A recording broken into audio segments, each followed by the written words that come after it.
Teka muna mga kapatid, magnilay muna tayo.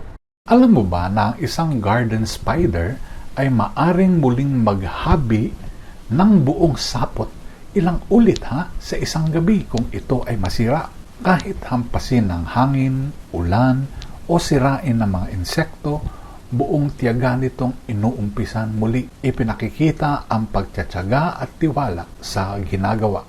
Sa aklat ng Genesis, si Abraham ay nagpakita ng pagtsatsaga sa pananalangin. Paulit-ulit siyang namamagitan para sa Sodoma. Unti-unting ibinababa ang bilang ng mga matutuwid.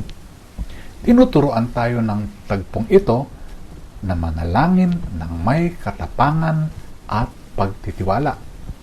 Sa Ebanghelyo, itinuro ni Jesus ang Ama namin at pagkatapos ay inanyayahan tayong humingi, humanap at kumatok. Ipinaalala sa atin na ang Diyos ay nakikinig sa mapagtiyagang puso. Hindi siya maramot, kundi isang mapagmahal na Ama na nais tayong pagpalain.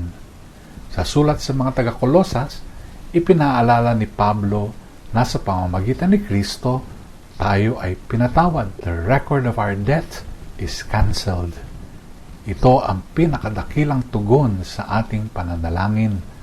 Bagong buhay sa biyaya ng Diyos. Tulad ng gagabang matyagang naghahabi ng sapot, tayo ay tinatawag na maging matyaga sa pananalangin. Kahit tila natatagalan ang tugon, ipagpatuloy ang paghahabi ng tiwala. Sapagkat nagagalak ang Ama na tumugon. Ngayong araw itanong natin ang ating sarili, ako ba ay nananalangin ng may matyagang pagtitiwala? May tapang ba akong humingi, humanap at kumatok? Pagnilayan po natin ito. Amen.